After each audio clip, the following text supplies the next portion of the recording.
Are you looking for peace of mind at your doorstep? Look no further. With the Blink Video Doorbell, your home's entrance is always within your control. Check out the link in the video description to learn more and get your Blink Video Doorbell on Amazon. Your home is in your hands. British tourists face travel chaos in the EU within months, because dozens of airports are not prepared for post-Brexit fingerprint rules, airline bosses have warned. Senior industry bosses fear that smaller terminals are yet to install new technology, which will be activated this autumn under the new European Entry/Exit System, EES. EES is set to come into force on October 6 in an effort to boost border security on the continent, but there are mounting calls for the rollout date to be pushed back.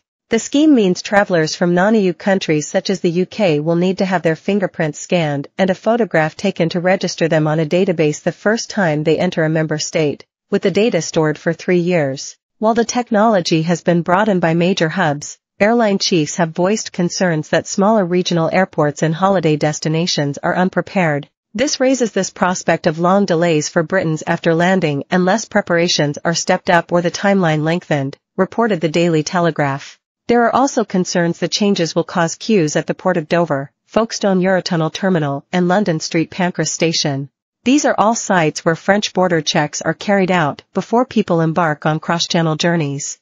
Raphael Schwarzman, the International Air Transport Association's regional head for Europe, said, "The industry is concerned there are critical unresolved items which will require urgent and coordinated action from both the EU and member states prior to its implementation." He has called for a transition period to help alleviate the impact of EES if queues become too big, while the group also wants a support helpline for airlines to help travelers. Officials at the Port of Dover is bringing in a new registration zone in the ferry holding area with cars set to queue there for up to 90 minutes before they're sailing.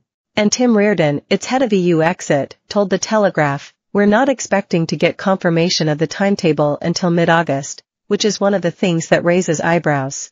It doesn't give us much time for hiring, but then we don't want to commit funding and find that the whole thing is delayed for a year.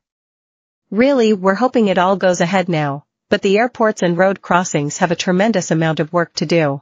Julia Lobu said, chief executive of the Advantage Travel Partnership, told Mail Online today, "It is vital that the travel industry is prepared for the introduction of new EES restrictions soon to be implemented.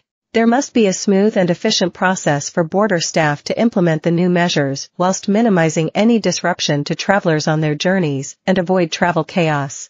Safety and security are of course paramount, but it is crucial that the government and the travel industry work together to make sure that Brits have a thorough understanding of the new system, when they come into effect, and how they will impact travel." She added that travelers should be prepared for delays on their first trip to any of the 29 European countries involved in the new system, because they will need to have their fingerprints and facial images taken. Ms. Lobu continued, "We understand that people can be hesitant to travel if they expect delays.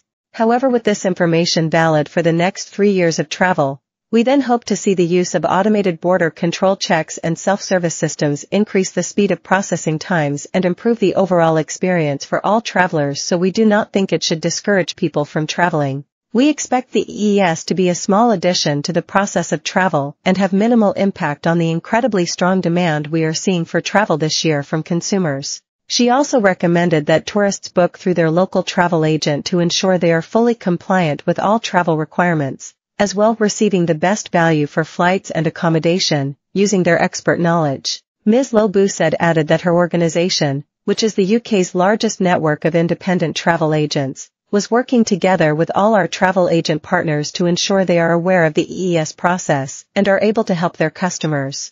Last month, a Department for Transport survey revealed 15% of people in England said they will be